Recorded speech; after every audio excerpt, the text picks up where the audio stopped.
2020 ലോകകപ്പിനുള്ള Australian ടീമിനെ പ്രഖ്യാപിച്ചു. Mitchell മാർഷാണ് നായകൻ. സ്റ്റീവ് സ്മിത്തിനെയും ജേക്ക് ഫ്രേസർ മക് ഗുർക്കിനെയും ഒഴിവാക്കി. സ്പോർട്സ് ഡെസ്കിൽ നിന്ന് അനിൽ വാസുദേവ് കൂടുതൽ വിവരങ്ങളുമായി ചേരുന്നു. അനിൽ, എന്തൊക്കെയാണ് വിശദാംശങ്ങൾ? വേണു, ഇന്ത്യൻ ടീമിനെ ഇന്നലെയാണ് പ്രഖ്യാപിച്ചത്. അപ്പോൾ തന്നെ ആരാധകർ ഏറ്റവും ചോദിച്ചിരുന്നത് ഓസ്ട്രേലിയൻ ടീം എപ്പോൾ എത്തുമെന്നാണ്. ഇന്ന് രാവിലെയാണ് അങ്ങനെ ഓസ്ട്രേലിയൻ ടീമിനെ പ്രഖ്യാപിക്കുന്നത്. മിച്ചൽ മാർഷാണ് ഓസ്ട്രേലിയയുടെ നായകൻ. ഏകദിന ലോകകപ്പിൽ അവരെ നയിച്ച പാറ്റ് കമ്മിൻസ് ടീമിലുണ്ടെങ്കിൽ പോലും മിച്ചൽ മാർഷിൽ വിശ്വാസം ഉറപ്പിക്കുകയായിരുന്നു ക്രിക്കറ്റ് ഓസ്ട്രേലിയ.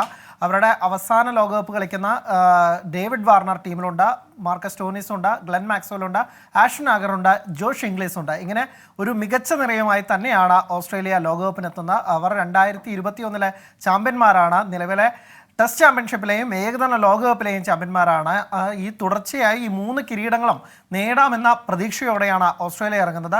എല്ലാ കാലത്തും അറിയാം, ഓസ്ട്രേലിയ എത്തുമ്പോൾ എതിരാളികൾക്ക് വലിയ ഭയമാണ്, അല്ലെങ്കിൽ അവർക്ക് വലിയ വെല്ലുവിളി തന്നെയാണ് ഓസ്ട്രേലിയൻ ടീം ഉണ്ടാക്കുക. ഇത്തവണയും ഏറ്റവും ശക്തമായ നിരയുമായി തന്നെയാണ് ഓസ്ട്രേലിയ എത്തുന്നത്. പ്രത്യേകിച്ച് മാർക്കസ് സ്റ്റോയിനിസും മാക്സ്വെല്ലും ഒക്കെ അടങ്ങുന്ന വെടിക്കെട്ട് ബാറ്റിംഗ് നിര ഓസ്ട്രേലിയയിലും ഈ വെസ്റ്റ് ഇൻഡീസിലും ഒക്കെ നടക്കുന്ന ഈ ടൂർണമെൻറ്റിൽ വലിയ വെല്ലുവിളിയുമാകുമെന്നാണ് പ്രതീക്ഷിക്കുന്നത്. പക്ഷേ എടുത്തു പറയേണ്ട 2 ഒമിഷൻസ് എന്ന് പറയുന്നത് അവരുടെ മുൻ നായകൻ സ്റ്റീവ് സ്മിത്ത് ടീമിലില്ല. ഒപ്പം തന്നെ IPL ഉജ്ജ്വല പ്രകടനം കാഴ്ചവെച്ച ജേക്ക് ഫ്രേസർ മഖൂർക്ക്, അദ്ദേഹം ഒരുപക്ഷെ ടീമിലെത്തുമെന്ന് പ്രതീക്ഷിച്ചിരുന്നു.